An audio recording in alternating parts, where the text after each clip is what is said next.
one of the reactions of the NAACP in the response, in the immediate aftermath of Katrina, was to fight for those grants and their share of the recovery pie. But the bigger argument, it seems, never really got made. Well, the bigger argument is being made. I mean, in fact, the NAACP, we filed a lawsuit against HUD because for their diversion of $600 million from housing that was desperately needed for homeowners and renters to redevelop the Port of Gulfport. So then we are in the middle of the fight. Unfortunately, up until the transition of the administration, we did not have an administration that would listen or cared about our interests because they were doing the bidding for large corporations like the Bechtel's and other large corporations that had descended on the Mississippi Gulf Coast and Louisiana Gulf Coast, and these were the same companies that was in Iraq benefiting from the spoils of the war there. James, how do you see the relationship between the economics and the sort of justice and race issues that we talk about in our culture today?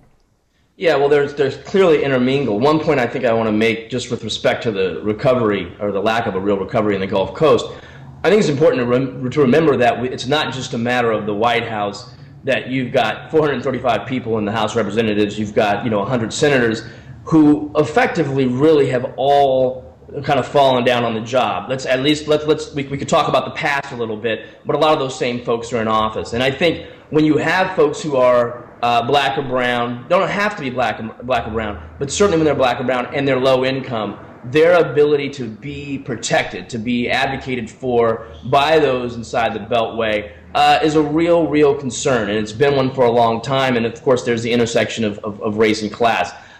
So I think there's, again, we have a lot of the same people still in play. Yeah. The idea of effective representation I mean, I'm all with you on the bold dreams and big victories and everything, but we're in a situation right now where we've done a lot of reporting of what's happened in Baltimore. We've done a lot of reporting on the Gulf Coast. We're looking at massive profits by some Wall Street banks today, miserable poverty still continuing, unemployment continuing, foreclosures by the million coming down this year, disproportionately on people of color, specifically African-American communities, and yet this economic crisis we're in seems to me exists in a different bubble than the racial justice and gender justice conversation.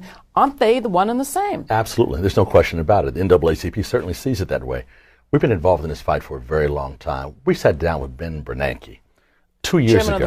Chairman of the Fed, over 2 years ago now, to talk to him about some trends we were seeing occurring.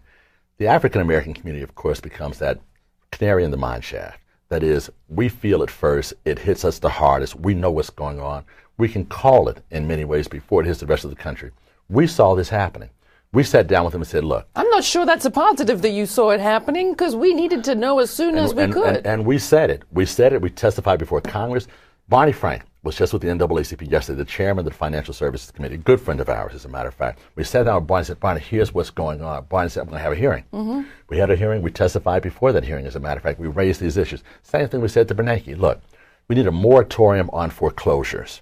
What we're saying is that because of predatory lending practices going on throughout our country, African Americans are being steered into high-cost, subprime loans, early payment penalties, and other problems that are very well going to put them out of business. Right. They were giving loans to people that could not sustain them, as a matter of fact. They were going and talking to our elderly, targeting our elderly, saying, look, we know that the house is paid for. We know your husband's died and gone. We know that very well you're living on a little pension and some Social Security, but you need a new roof, and energy prices are skyrocketing. We'll put some new storm windows in for you and whatnot, and we'll give you a loan to do it. What they didn't tell them is that 4% was going to escalate to 6%, and then 8%, and then 10%. They didn't tell them they were going to drop their escrow at the end of 6 years. They'd have to also pay their insurance and also pay their taxes. They didn't tell them a $1,500 was going to go up. I mean, we've had whistleblowers on this program from Wells Fargo talking about 2 saying, years ago. We targeted the black church intentionally. But coming back to you, James, I mean, you're working in Philly. You've also seen Baltimore. I mean, I think somebody needs to be running around with their hair on fire, not celebrating 100 years, if you don't mind me saying. Quickly, James.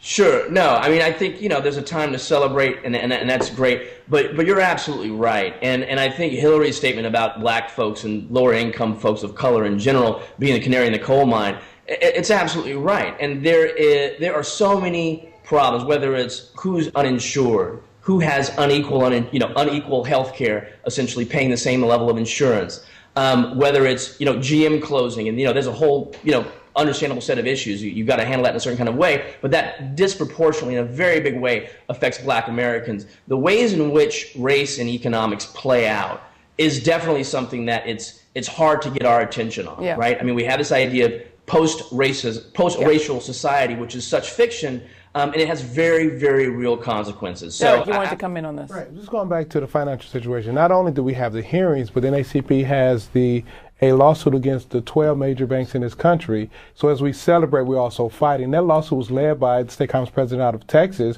who have a very strong position, and we've survived a motion for summary judgment. It ties around to the nominations of Sonia Sotomayor.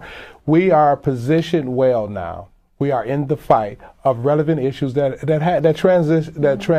goes cross race and gender, and we're in the middle of that fight. That's what NAACP has always stood for. So we're going to celebrate the 100 years because it empowers us to understand that with all the obstacles that faced us before, we were able to overcome those obstacles, but with the understanding that the fight continues. And here are a list of things that we're doing currently. We're fighting the Department of HUD around unfair housing practices in Mississippi. We filed the lawsuit against the 12 banks who targeted African-American communities, but when the money was almost drained there, they targeted the rest of America, which created the financial mess that we're in now. We are in the middle of those fights. So it's a celebration of 100 years, but it's a recognition that we need to continue to fight for another 100 years.